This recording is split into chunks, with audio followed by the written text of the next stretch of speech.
بسم الله الرحمن الرحيم. السلام عليكم ورحمة الله وبركاته. الحمد لله رب العالمين، والصلاة والسلام على رسوله الأمين وعلى آله وأصحابه أجمعين. أما بعد، فقد قال الله تبارك وتعالى في كلامه القديم بعد أعوذ بالله من الشيطان الرجيم بسم الله الرحمن الرحيم.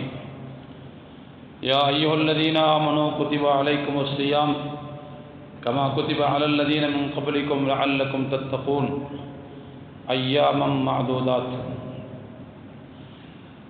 وقال نبينا صلى الله عليه وسلم إن لله تبارك وتعالى وتقاء في كل يوم وليلة يعني في رمضان، وإن لكل مسلم في كل يوم وليلة دعوة مستجابة أو كما قال صلى الله عليه وسلم.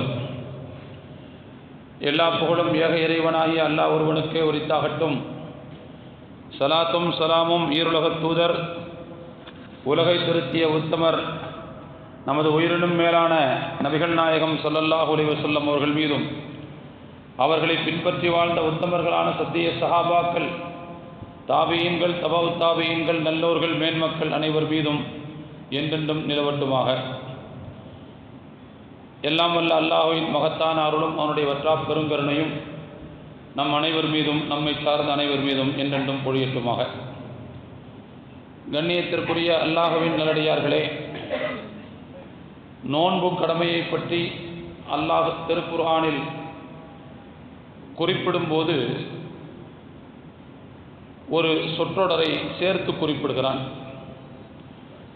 உங்களுக்கு முன்னிருந்தவர்கள் மீது நோன்பு கடமையாக்கப்பட்டதை போல் உங்களுக்கும் நோன்பு கடமையாக்கப்பட்டுள்ளது என்று சொல்லிவிட்டு விரல் விட்டு எண்ணப்படக்கூடிய சில நாட்கள் என்று அல்லாஹ் சொல்கிறான். ஐயாமம் மாதூதாத், விரல் விட்டு எண்ணப்படக்கூடிய சில நாட்கள் மட்டும் கடமை என்று அல்லாஹ் சொல்கிறான். அப்படின்னா அந்த ஆயத்தினுடைய கருத்து என்ன? ரமதான் மாதம் என்பது அது ஒரு பெரிய நீண்ட கால அவகாசம் எல்லாம் கிடையாது. குறிப்பிட்ட விரல் விட்டு எண்ணக்கூடிய சில நாட்கள் மட்டும்தான் அந்த கால அவகாசம் என்பதை இந்த வசனத்திற்கு ஊடாக அல்லாஹ் நமக்கு புலப்படுத்துகிறான். அருமையான தோழர்களே, நபிகள் நாயகம் ஸல்லல்லாஹு அலைஹி வஸல்லம் அவர்கள் ஒரு ஹதீஸிலே குறிப்பிட்டார்கள். அபூ சயீதுல் குத்ரி ரலியல்லாஹு அன்ஹு அவர்கள் இந்த ஹதீஸை அறிவிக்கிறார்கள். இன்ன லில்லாஹி உத்தகாஅ ஃபீ குல்லி யௌமின் வ லைலத்தின் யானி ஃபீ ரமதான். ரமதான் மாதத்தின் தினம்தோறும் இரவிலும் பகலிலும் அல்லாஹுவால் நரக விடுதலை பெறக்கூடியவர்கள் இருக்கிறார்கள். நரக விடுதலையை அல்லாஹ் இந்த ரமதான் மாதத்தில் இரவிலும் பகலிலும் கொடுத்து கொண்டே இருக்கிறான். அதை பெறக்கூடிய சீதேவிகள் இருந்து கொண்டிருக்கிறார்கள். அது மட்டுமல்ல, وَإِنَّ لِكُلِّ مُسْلِمٍ فِي كُلِّ يَوْمٍ وَلَيْلَةٍ دَعْوَةٌ مُسْتَجَابَةٌ. ஒவ்வொரு நோன்பு வைத்திருக்கிற ஒவ்வொரு முஸ்லிமுக்கும் ரமதானின் பகலிலும் இரவிலும் அங்கீகரிக்கப்படக்கூடிய துவா வாய்ப்பு இருக்கிறது என்று அல்லாஹ் சொல்கிறான். குறிப்பிட்ட நேரத்தை நபி ஸல்லல்லாஹு அலைஹி வஸல்லம் அவர்கள் இந்த ஹதீஸில் சொல்லவில்லை. பகலிலும் இரவிலும் துவா அங்கீகரிக்கப்படக்கூடிய வாய்ப்பு இருக்கிறது என்று 19வாக சொல்கிறார்கள். அதுபோல பகலிலும் இரவிலும் நரக விடுதலை பெறக்கூடிய வாய்ப்பு கிடைத்து கொண்டே இருக்கிறது. குறிப்பிட்ட ஒரு நேரத்தை நபி ஸல்லல்லாஹு அலைஹி வஸல்லம் சொல்லவில்லை. அப்போது இந்த ஹதீஸுகளையும் இந்த வசனத்தையும் நாம் ஒன்று சேர்த்து பார்க்கிற போது ஒரு நல்ல கால பருவம் நமக்கு கிடைத்திருக்கிறது. அந்த கால பருவத்தை நாம் சரியான முறையில் பயன்படுத்தி கொள்ள வேண்டும் என்பது நமக்கு இந்த ஹதீஸும் வசனமும் உணர்த்தக்கூடிய செய்தியாக இருந்து கொண்டிருக்கிறது. தோழர்களே, பொதுவாக ரமதான் வந்தால் ஆரம்பத்தில் சில நாட்கள் விழுந்தெடுத்து கொண்டு அமல்கள் செய்வதில் ஆர்வம் காட்டுவார்கள் சகோதரர்கள். போக போக அந்த அமலில் ஆர்வம் குன்றுவதை பார்க்கலாம். ஆரம்ப நாட்களில் இமாமுக்கே பள்ளிவாசலுக்குள்ளே வர்றதுக்கு வாய்ப்பு கிடைக்காது. இமாமுக்கே கிடைக்காது. அவர் தள்ளி தள்ளி விட்டுட்டு தான் உள்ளே வரணும். ஆனால் போக போக பார்த்தீங்கன்னா பள்ளிவாசல் வெறிச்சோடி விடும். அப்படியான ஒரு சூழ்நிலையை நாம் பார்க்கிறோம். ஆரம்பத்தில் பள்ளிவாசலில் தொழுவதற்கு இடம் கிடைக்காத நிலை இருந்து பின்பு ஆள் இல்லாத நிலைக்கு போய்விடுகிறது. இதற்கு காரணம் என்ன என்றால், இந்த ரமலான் மாதத்தில் நாம் செய்ய வேண்டிய அமல்களை பற்றியும் அதற்கான கால அட்டவணை பற்றியுமான ஒரு புரிதல் நமக்கு இல்லாமல் இருப்பது தான். என்னென்ன செய்யணும், எப்பப்போ செய்யணும் அப்படிங்கிற ஒரு அட்டவணை அது நம்மளிடத்தில் இல்லாமல் போனது தான் இதற்கான காரணம் என்று நான் நினைக்கிறேன். ஆனால் தோழர்களே, ஒவ்வொரு முஸ்லிமும் ரமலான் மாதத்தில் நான் சொல்லக்கூடிய இந்த வரிசைப்படி நம்முடைய அமல்களை வைத்துக் கொள்ளும் போது நமக்கே புரிந்து கொள்ள முடியும், இவ்வளவு அமல்களை செய்ய முடியுமா, இவ்வளவு நன்மைகளை ஈட்ட முடியுமா என்று நாமே ஆச்சரியப்படக்கூடிய அளவுக்கு அது அமையும். நான் அப்படிப்பட்ட ஒரு அட்டவணையைத்தான் இப்போது உங்களுக்கு நினைவுபடுத்த விரும்புகிறேன். தோழர்களே, ஃபஜ்ர் பாங்கு சொன்னதிலிருந்து நம்ம ஒரு நாளுடைய தொடக்கம் வருகிறது அப்படி வச்சுக்குவோம். ஃபஜ்ருக்கு பிறகு ஃபஜ்ர் பாங்கு சொன்னதிலிருந்து என்னென்ன செய்ய முடியும் நன்மைகள். முதலாவது, ஃபஜ்ருக்கு முஅத்தின் பாங்கு சொல்லுவார். அப்போவே நாம் நன்மையை ஸ்டார்ட் பண்ணிடலாம். எப்படி? அவர் பாங்கு சொல்ல சொல்ல அவருக்கு பின்னால் நாம் அதை சொல்ல வேண்டும். அவர் அல்லாஹு அக்பர் அல்லாஹு அக்பர் என்று சொன்னால் முஅத்தினோடு சேர்ந்து அதை திரும்ப சொல்வது. நாமளும் அல்லாஹு அக்பர் அல்லாஹு அக்பர் பின்னாடி சொல்லணும். அவர் அஷ்ஹது அல்லா இலாஹ இல்லல்லாஹ் அஷ்ஹது அல்லா இலாஹ இல்லல்லாஹ் சொல்லுவார். அவருக்கு பிறகு நாம சொல்றது அத்தர்தீதுன்னு சொல்லுவாங்க. இதை முஅத்தின் சொல்வதை நாம் திரும்ப சொல்வது. இது நபி ஸல்லல்லாஹு அலைஹி வஸல்லம் அவர்கள் இதற்கு மிகப்பெரிய நன்மை இருப்பதாக சொன்னார்கள். ஒன்று, பாங்கு முடிந்ததற்கு பிறகு பெருமானார் ஸல்லல்லாஹு அலைஹி வஸல்லம் அவர்கள் மீது ஸலவாத் சொல்வது. அதற்கு பிறகு பாங்கு துஆ ஓதுவது. இதை இறைவனிடமிருந்து வரக்கூடிய அழைப்புக்கு நாம் ரெஸ்பான்ஸ் பண்ணுறோம்னு அர்த்தம். அதுக்கு நாம் மரியாதை கொடுக்குறோம்னு அர்த்தம் இல்லையா? நபி ஸல்லல்லாஹு அலைஹி வஸல்லம் அவர்கள் சொன்னார்கள், இதா சமிஅத்துமுல் முஅத்தின ஃபகூலு மிஸ்ல மா யகூலு. முஅத்தின் பாங்கு சொல்வது உங்களுடைய காதில் விழுந்தால் அவர் சொல்வதை நீங்கள் திருப்பி சொல்லுங்கள். அவர் கூட சேர்ந்து சொல்லக்கூடாது. அவர் முடிஞ்சதுக்கு பிறகு சொல்லணும். அவர் அல்லாஹ் அக்பர் அல்லாஹ் அக்பர்னு சொல்லி முடித்தா நாம் அல்லாஹ் அக்பர் அல்லாஹ் அக்பர். அவர் அஷ்ஹது அல்லா இலாஹ இல்லல்லாஹ் அஷ்ஹது அல்லா இலாஹ இல்லல்லாஹ் சொல்லி முடித்தா நாம் அதை திரும்ப சொல்லணும். இப்படி சொல்லணும். சொல்லி முடிச்சுட்டு நபி ஸல்லல்லாஹு அலைஹி வஸல்லம் சொன்னாங்க, சும்ம சல்லு அலைய, பிறகு என் மீது நீங்கள் ஸலாத் சொல்லுங்கள், ஸலவாத் சொல்லுங்கள். பாங்கு முடிஞ்சதுக்கு பிறகு எடுத்த உடனே ரசூலுல்லாஹ் மேலே ஸலவாத் சொல்கிறது. ஃபஇன்ன மன் ஸல்லா அலைய ஸலாத்தன் ஸல்லல்லாஹு அலைஹி பிஹா அஸ்ரன். என் மீது ஒருவர் ஒரு தடவை ஸலவாத் சொன்னால் அவர் மீது அல்லாஹ் 10 முறை ஸலவாத் சொல்கிறார். 10 தடவை அவருடைய பாவத்தை மன்னிக்கிறான். பிறகு நபி ஸல்லல்லாஹு அலைஹி வஸல்லம் சொன்னாங்க, சலூலி அல் வசீலத்தை, எனக்கு அல்லாஹ்விடத்தில் வசீலாவை கேளுங்கள். நெருக்கமான ஒரு அல்லாஹ் மிக நெருக்கமான ஒரு அந்தஸ்து. அந்த அந்தஸ்தை அல்லாஹ் தஆலா ஒரே ஒரு மனிதருக்குத்தான், உலக மக்களில் ஒட்டுமொத்த மனித சமூகத்தில் ஒருவருக்குத்தான் அதை கொடுப்பான். அந்த ஒருவராக நான் இருக்க வேண்டும் என்று விரும்புகிறேன். எனவே நீங்கள் அந்த பதவியை எனக்கு நீங்கள் கேளுங்கள். மறுமையில் கிடைக்கக்கூடிய அந்த அந்தஸ்தை எனக்கு நீங்கள் கேளுங்கள். யார் அந்த வசீலாவை எனக்கு கேட்கிறாரோ நிச்சயமாக அவருக்கு மறுமையில் பரிந்துரை செய்வது என்னுடைய பொறுப்பாகிவிடும் என்று நபி ஸல்லல்லாஹு அலைஹி வஸல்லம் சொன்னார்கள். அப்போ எவ்வளவு பெரிய நன்மைங்கிறத பாருங்கள். அப்போ பாங்கு சொன்னதிலிருந்தே என்ன செஞ்சிடலாம், அந்த நன்மையை நம்ம ஸ்டார்ட் பண்ணிடலாம். அடுத்து தோழர்களே, நாம் வீட்டிலேயே ஒழு செஞ்சுட்டு வந்துட்டா ரொம்ப நல்லது. சுன்னத்துகள் கூட வீட்டிலேயே தொழுது வந்துட்டா கூட நல்லது. அப்படி இல்லையா, ஒழு இங்கே வர்றோம், பள்ளிக்கு வர்றோம், வந்து ஒழு செய்கிறோம், வந்த உடனே வீட்டிலே நம்ம தொழுதுட்டு வந்தோம்னா பள்ளியில் வந்தோம்னா உட்காரக்கூடாது. தஹியத்துல் மஸ்ஜித்னு 2 ரக்காத் இருக்குது, அதை தொழுது கொள்ள வேண்டியது. நபி ஸல்லல்லாஹு அலைஹி வஸல்லம் சொன்னார்கள், ஒருவர் பள்ளிவாசலுக்குள்ளே வந்தால் 2 ரக்காத்துகள் தொழாமல் அமர வேண்டாம் என்று சொன்னார்கள். அப்போ அந்த தொழுகையை தொழுதுக்கிற வேண்டியது. வீட்டில் நாம் தொழாமல் வந்துட்டோம், பள்ளிவாசலில் வந்து தொழுகிறோம் அப்படின்னு சொன்னால் பிரச்சனை இல்லை. பள்ளிவாசலில் வந்தோடனே சுன்னத் தொழ வேண்டும். தொழுது விட்டால் தஹியத்துல் மஸ்ஜிதும் அதோடு சேர்ந்து இன்க்ளூட் ஆகிடும், அதோடு சேர்ந்து இணைந்து விடும். அது பிறகு அந்த இடத்தை நாம் தொழுகிற சுன்னத்தை அடைத்துக் கொள்ளும். சரி, தொழுது முடிச்சிட்டோம். அடுத்து காமத்துக்கு கொஞ்சம் நேரம் இருக்கும். அந்த நேரத்தை துஆக்களில் பயன்படுத்தலாம். குர்ஆன் ஓதுவதற்கு பயன்படுத்தலாம்.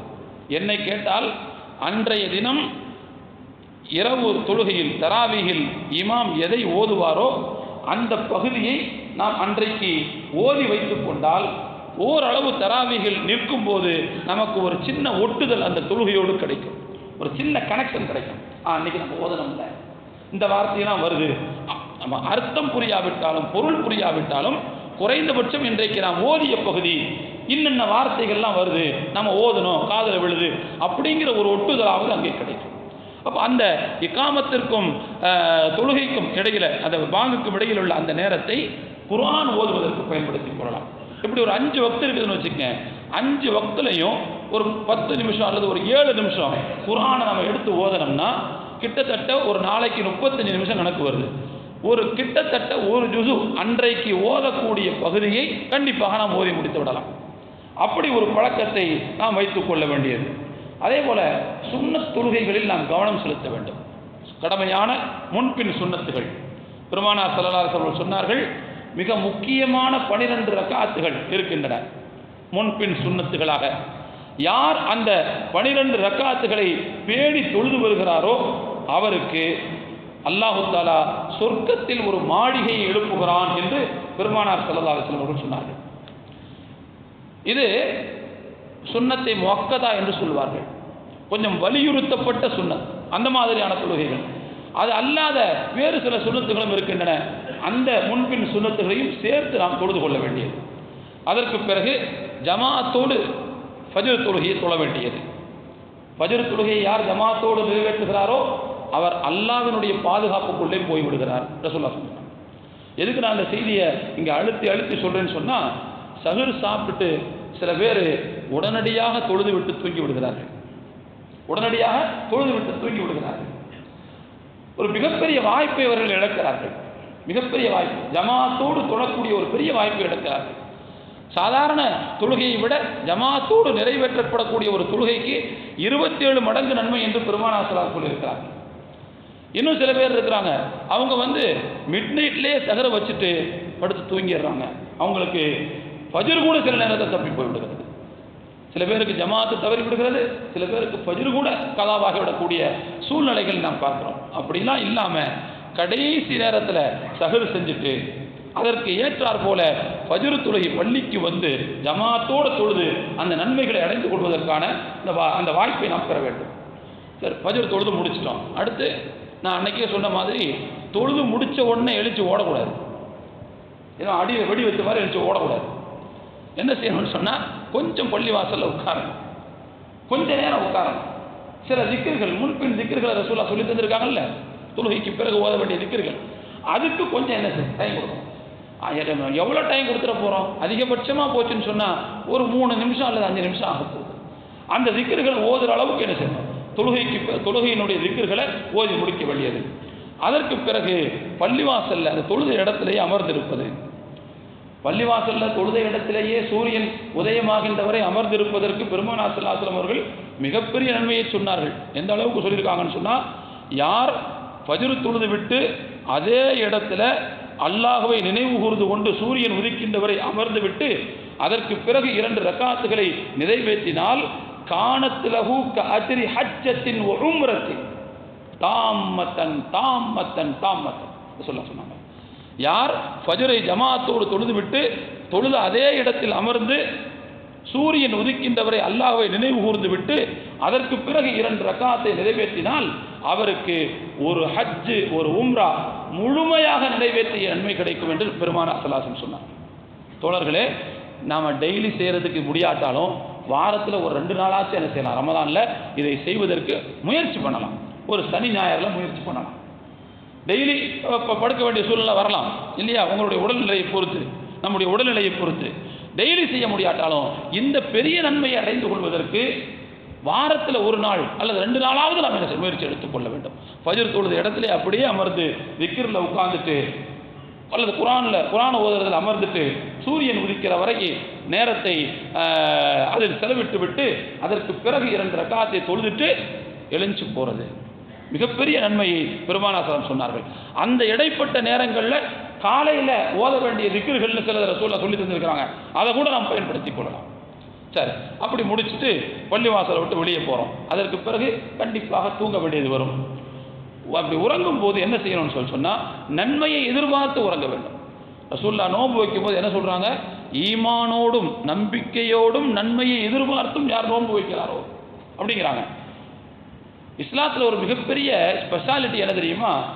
இயற்கையான ஒரு வேலையை செய்யும்போது, இயல்பான ஒரு வேலையை செய்யும்போது அதில் நன்மையை எதிர்பார்த்து விட்டால் அது இபாதத்தாக கன்வெர்ட் ஆயிடும்.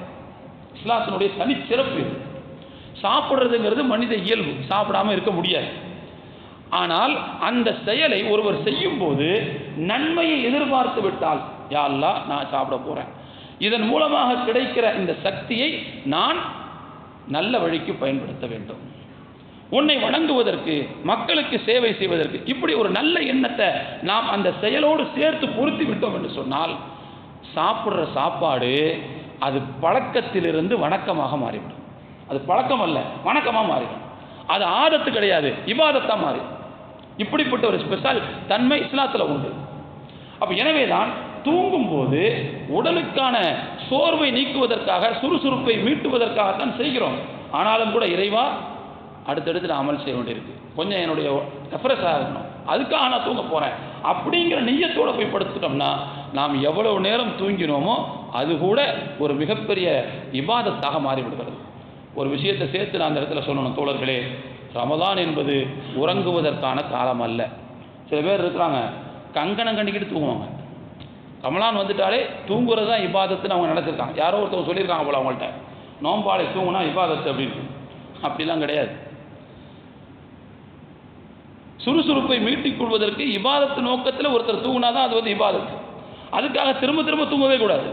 எப்படி பசியாக இருக்க போகிறோமே பகல் முழுக்க அப்படின்னு சொல்லிட்டு சோத்தை வச்சு அடையக்கூடாதோ அதுபோல் நைட்டில் முழிக்க வேண்டி இருக்கேங்கிறதுக்காண்டி தூங்கிக்கிட்டே இருக்கக்கூடாது பகல் முழுக்க. இஸ்லாத்தினுடைய வரலாற்று போக்கை மாற்றிய சில முக்கியமான நிகழ்வுகள் ரமலானில் நடந்துச்சுன்னு வரலாறு சொல்லுது. பத்ர் எப்போ நடந்துச்சு? ரமலான் 17 இல்லையா? பத்துக்கு மக்கா வெற்றி கொள்ளப்பட்ட அந்த நிகழ்ச்சி எப்போ நடந்துச்சு? ரமலான் மாதம் 10 இல்லையா?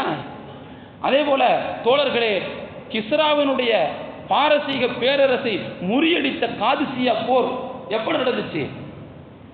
அது ஒரு ரமலான்ல இல்லையா? அதே போல மத்திய கிழக்கை கிழித்து நாசமாக்கி கொண்டிருந்த மங்கோலிய படையை வீழ்த்திய அந்த ஐனு ஜாலூத் போர் அது எப்போ நடந்துச்சு? அது இந்த ரமலான்ல இல்லையா? அதே போல சிலுவை பேரை முடிவுக்கு கொண்டு வந்த ஹித்தின் போர் சலாஹுத்தீன் அய்யூபி அவர்களுடைய தலைமையில் நடந்துச்சு. எப்போ நடந்துச்சு? ரமலான்ல இல்லையா? தூங்கி இருந்தாங்கன்னா இதெல்லாம் நடந்திருக்குமா? அது நம்ம யோசிக்க வேணாமா?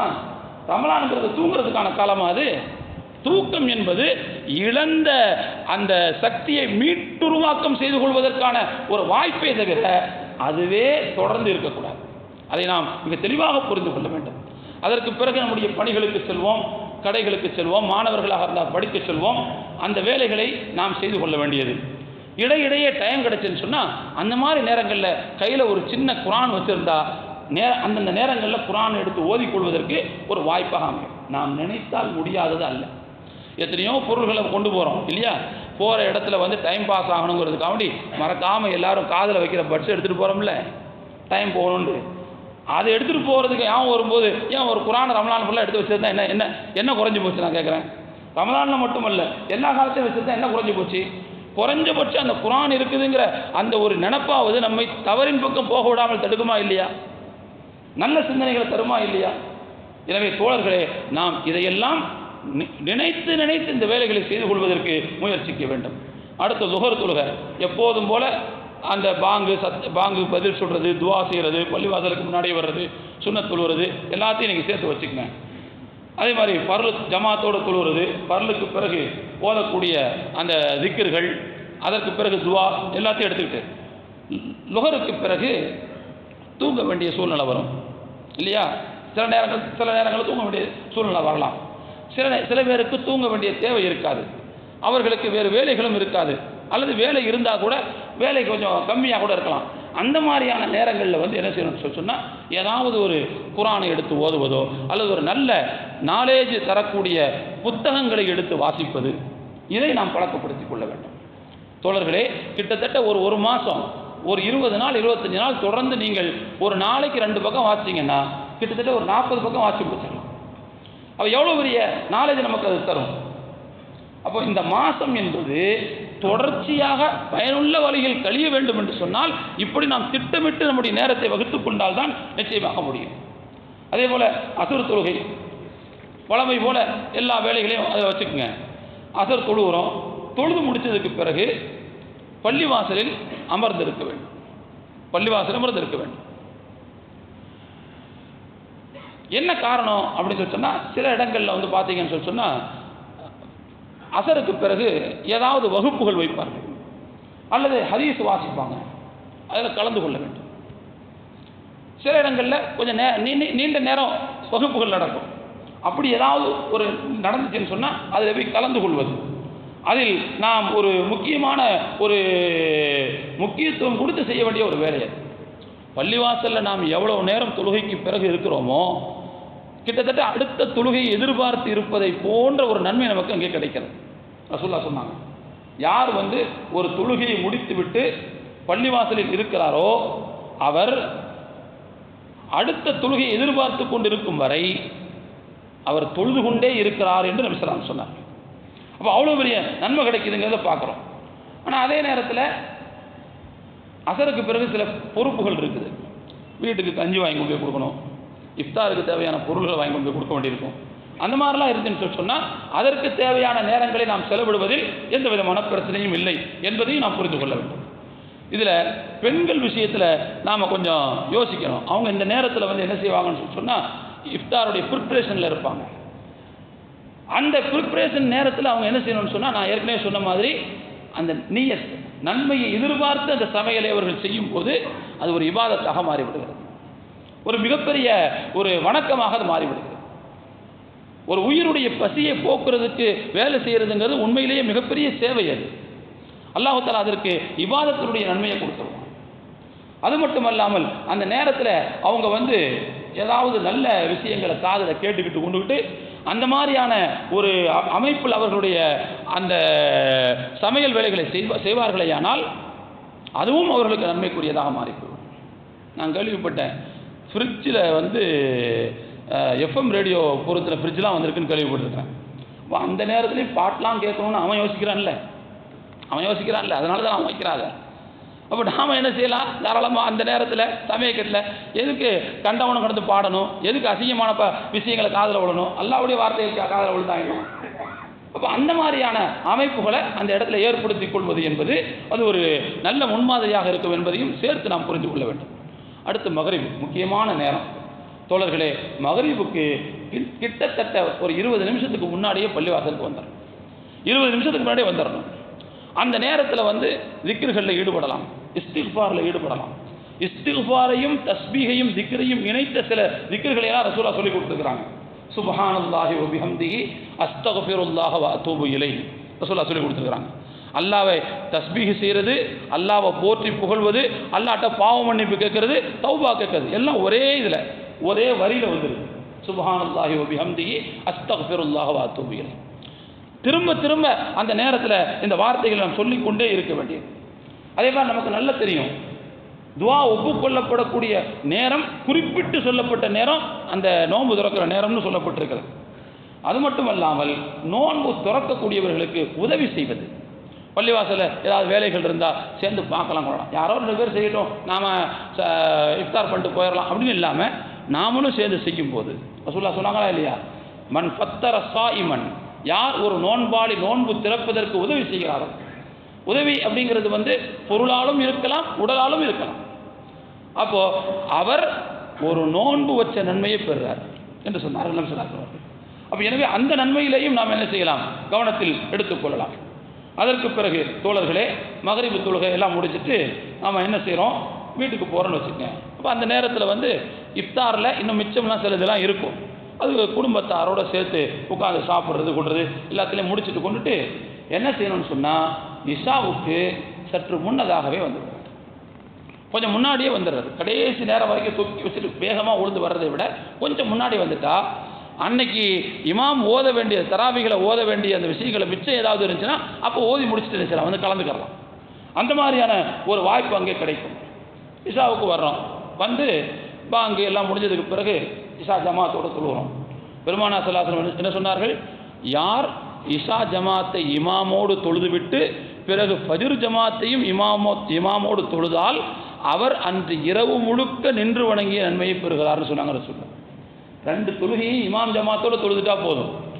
அதுக்கு பிறகு உள்ள நேரம் பெட்டில் கழிஞ்சா கூட நாம் என்னென்னு அர்த்தம்? நின்று தொழுதோன்னு அர்த்தம் ரசூலுல்லாஹ் சொன்னாங்க. அப்போ எனவே ஜமாத்தோடு என்ன செஞ்சிடணும்? இஷா தொழுகையை தொழுதணும். தொழுது முடித்ததுக்கு பிறகு பழமையான சுன்னத்துகள் தொழுது தராவீகை பொறுத்த வரைக்கும் தோழர்களே, இமாம் எவ்வளவு நேரம் நின்று தொழுகிறாரோ அவ்வளவு நேரம் நின்று தொழுவது. சில பேரை பார்க்குறோம் 8 ரக்காத்தில் எழுந்து போயிடுறாங்க, 10 ரக்காத்தில் சில பேர் எழுந்து போயிடுறாங்க. தேவை இருந்தால் போவதை நான் குறை சொல்லவில்லை, தேவை இருந்தால் போவதை நான் விமர்சிக்கவில்லை. ஆனால் ரசூலுல்லாஹ் இந்த வார்த்தையை சொல்கிறாங்க, இமாம் திரும்புகிற வரை, திரும்பி செல்கிற வரை யார் அந்த தொழுகையில் அவரோடு கலந்து கொள்கிறாரோ என்ற வார்த்தையை ரசூலுல்லாஹ் ஸல்லல்லாஹு அலைஹி வஸல்லம் பயன்படுத்துகிறார்கள். அப்போ எனவே முழுமையாக என்ன செய்ய வேண்டும்? நாம் எந்த இடத்துல எந்த பள்ளியில் தொழுகிறோமோ அந்த இடத்துல எவ்வளவு நடக்குதோ அது முழுசாக கலந்துக்க முயற்சி பண்ண வேண்டும். அப்போ கிட்டத்தட்ட அது அது அது அது வந்து நம்முடைய வாழ்க்கையில் ஒரு மாற்றத்தை உண்டாக்கும். அப்போ எனவே நாம் அந்த தொழுகையிலையும் கலந்து கொள்ள வேண்டும். பெருமானார் சொன்னார்கள், மன் காம மஅல் இமாமி ஹத்தா யன்சரிஃப குத்திப லஹு கியாமு லைலத்தின் என்று சொன்னார்கள். யார் இமாமோடு நின்று தொழுகிறாரோ அவர் திரும்பி செல்லும் வரை அந்த இரவு முழுக்க தொழுத நன்மையை அவர் பெறுகிறார் என்று பெருமானார் ஸல்லல்லாஹு அலைஹி வஸல்லம் சொன்னார்கள்.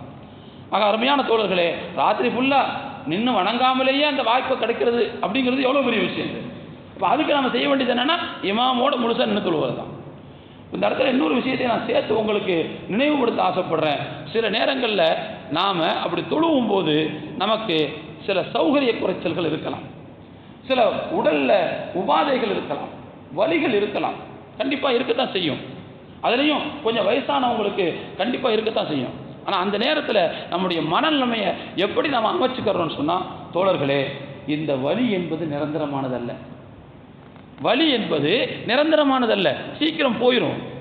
ஆனால் வலிக்க வலிக்க நாம் நின்று தொழுத நன்மை இருக்குது பாருங்க, நன்மை மறுபடியும் போகவே போகாதுங்க. அது நிரந்தரமாக இருக்கும். அப்போ நிரந்தரமானதை ஒரு மனுஷன் சூஸ் பண்ணணுமா, சீக்கிரமாக போகிறத ஒருத்தர் சூஸ் பண்ணணுமா? எனவே சீக்கிரமாக தீர்ந்து விடக்கூடிய வழியே பரவாயில்லை என்றுதான் ஒரு மனிதர் புத்திசாலித்தனமாக முடிவெடுக்க வேண்டும் என்பதையும் நான் இந்த இடத்துல சேர்த்து சொல்ல விரும்புகிறேன். எல்லாம் முடிஞ்சிருச்சு. அதுக்கு பிறகு என்ன செய்கிறோன்னா போனால் எவ்வளவு சீக்கிரமாக தூங்க முடியுமோ அவ்வளோ சீக்கிரமாக தூங்கிடும். ரமலானுடைய பகல் உறங்குவதற்கானதும் ரமலானுடைய இரவு விழித்திருப்பதற்குமானது அல்ல. கொட்டை விழிச்சுக்கிட்டே இருக்கணும் அப்படின்னு கிடையாது. ரமலானுடைய ராத்திரி தூங்குறதுக்கானது தான்.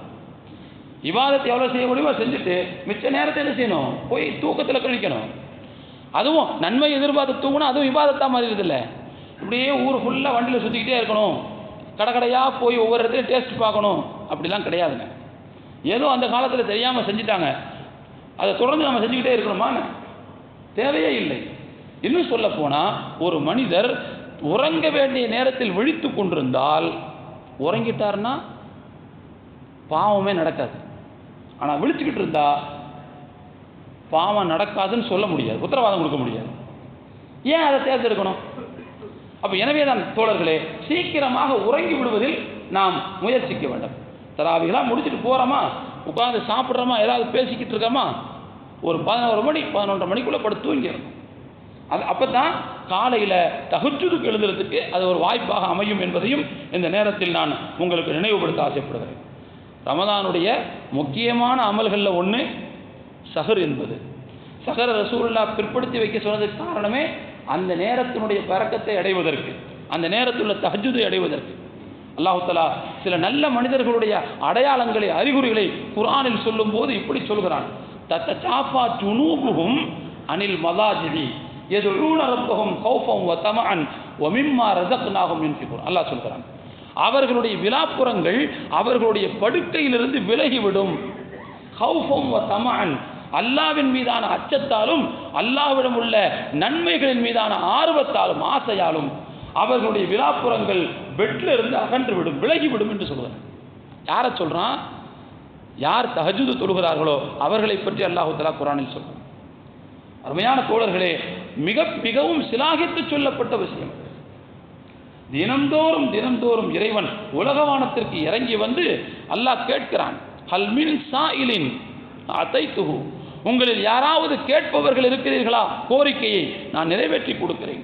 உங்களில் யாராவது பாவ மன்னிப்பு கேட்கிறீர்களா? பாவத்தை மன்னிப்பதற்கு தயாராக இருக்கிறேன் அல்லாஹ் சொல்றான். அப்படி கேட்டுக்கொண்டிருக்கிற அந்த நேரத்தை தயவு செய்த தொழுகையில் குறைந்தபட்சம் ரமதானுடைய சஹருக்கு நாம் எழுந்தா 2 ரக்காத்தாவது தஹஜ்ஜுத் தொழாமல் கழியக்கூடாது. அதிகபட்சமாக 8 ரக்காத் வரைக்கும் தொழலாம்.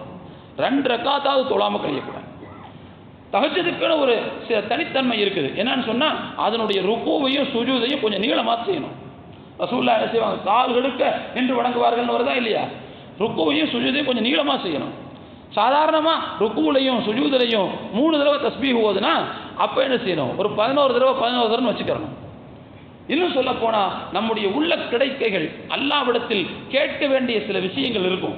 அந்த விஷயத்தை அந்த தஹஜ்ஜுதினுடைய சஜிதாவில் கேட்கறதுக்கான களமாக நாம் பயன்படுத்தி கொள்ளலாம். அப்படி செய்யும் போது அந்த சஜிதா இன்னும் கொஞ்சம் நீளும். உலகத்தில் அல்லாஹ்வுக்கு ஒரு மனிதனுடைய செயலில் மிகவும் பிடித்தமானது, அல்லாஹ்வுக்கு மிக நெருக்கமான தருணம் என்பது சஜிதாவில் இருக்கிற தருணம். எனவே அந்த தருணத்தை சற்று நீளமாக ஆக்கி அந்த இரவு தொழுகையை, தஹஜ்ஜுத் தொழுகையை தொழுவது என்பது பெருமானார் ஸல்லல்லாஹு அலைஹி வஸல்லம் நமக்கு வழிகாட்டப்பட்டிருக்கிற ஒரு முன்மாதிரியான வழக்கம் என்பதை நாம் புரிந்து கொள்ள வேண்டும். அதை நாம் செய்வதற்கு முயற்சிக்க வேண்டும். அதோடு சேர்த்து அந்த நேரத்தில் அல்லாஹ்விடத்தில் ரிஸ்கை கேட்க வேண்டும், பாவ மன்னிப்பை கேட்க வேண்டும். கேட்கறதுக்காக நமக்கு பஞ்சம், எவ்வளோ விஷயம் இருக்குது கேட்கறதுக்கு. சகோதர முஸ்லிம்கள் நம்ம நாட்டினுடைய சூழ்நிலையை கேட்கலாம். யா அல்லாஹ் இந்தியாவுக்கு நல்ல ஆட்சியை கொடுன்னு கேட்கலாமா இல்லையா? எவ்வளோ விஷயம் இருக்குது. நல்ல ஆட்சியை கொடுன்னு கேட்கலாமா இல்லையா? நல்ல ஆட்சியாளர்களுடைய கையில் இந்தியாவை கொண்டு ஒப்படை அப்படின்னு சொல்லலாமா இல்லையா? அதே போல உலக முஸ்லிம்கள் எங்கெல்லாம் தங்களுடைய உரிமைகளுக்காக முஸ்லிம்கள் போராடி கொண்டிருக்கிறார்களோ, இறைவா அவர்களுடைய உரிமை போராட்டத்தை அவர்களுக்கு வெற்றியாக்கி கொடுன்னு கேட்கலாமா இல்லையா? அதே போல முஸ்லிம்களுடைய அந்த கஷ்டங்களை பாராமல் வாழ்ந்து கொண்டிருக்கக்கூடிய சகோதர முஸ்லிம்களுக்கு இறைவா நல்ல உணர்வை கொடு என்று துவா செய்யலாமா இல்லையா? எவ்வளவு விஷயங்கள் இருக்குது கேட்கறதுக்கு. நம்ம வீட்டிலேயே எவ்வளவு விஷயங்களை வச்சுக்கிட்டு இருக்கிறோம். எனவே அதையெல்லாம் கேட்பதற்கான ஒரு வாய்ப்பாக நாம் அந்த நேரத்தை பயன்படுத்தி கொள்ள வேண்டும். குறிப்பாக இறுதியில் ஒரே ஒரு செய்தியை சொல்லிக் கொள்கிறேன். நான் ஆரம்பத்தில் சொன்னதைப் போல கிடைப்பதற்கு அரிய ஒரு வாய்ப்பு இது. பகலிலேயும் இரவிலேயும் நரக விடுதலை கிடைத்து கொண்டே இருக்கிறது. பகலிலேயும் இரவிலேயும் துஆக்கள் அங்கீகரிக்கப்பட்டு கொண்டே இருக்கிறது. இந்த நேரம்லாம் கிடையாது. எல்லா நேரமும் நான் சொன்ன அந்த ஹதீஸ்ல இருந்து எல்லா நேரமும் அப்படிங்கிற மாதிரி வருது. எனவே அந்த நேரத்தை இழந்து விடுவதோ, அந்த நேரத்தை தவற விடுவதோ புத்திசாலித்தனமான காரியமாக இருக்காது. எனவே சாமான்கள் வாங்குறதுல கடை தெருக்கல்ல போய் அதிகமான நேரம் நிற்கிறத தயவு செய்து நாம் இந்த ரமலான் காலத்தில் குறைத்து கொள்ள வேண்டும். அத்தியாவசியமான பொருட்களை வாங்குறதா இருந்தால் மொத்தமாக வாங்கி போட்டுருங்க. அப்படி அன்னன்னைக்கு வாங்க வேண்டிய சூழ்நிலை இருந்துன்னு சொன்னால் ஒன்று கூட்டம் இல்லாத நேரமாக போய் பார்த்து வாங்குங்க, அல்லது டெலிவரி ஆப்ஷனை பயன்படுத்தி. ரொம்ப நல்லது. நம்முடைய நேரத்தை நாம் உண்மையிலே நல்ல முறையில் பயன்படுத்துறதுக்கு காரணமாக இருக்கும். அது இந்த பெருநா ட்ரெஸ் எடுக்கிறதுக்காக ஜவுளி கடையில் போய் நடக்கிற டயம் இருக்குது பாருங்கள், அதெல்லாம் ரொம்ப டூ மச்சுங்க. அதெல்லாம் ரொம்ப ஓவர். இப்படியா ரமலானுடைய மாதத்தை அங்கே போய் கழிக்கணும்? தேவையே இல்லை. அதெல்லாம் அதுக்காக துணிமணி எடுக்க வேணாம்லாம் சொல்லலை. இன்னைக்கு நேரத்தை வீணாக்காம வாங்கிறதுக்கான எத்தனையோ வாய்ப்புகள் வந்துருச்சு. அதையெல்லாம் பயன்படுத்திக்கங்க என்று நான் ஆலோசனை தருகிறேன். அவ்வளவுதான்.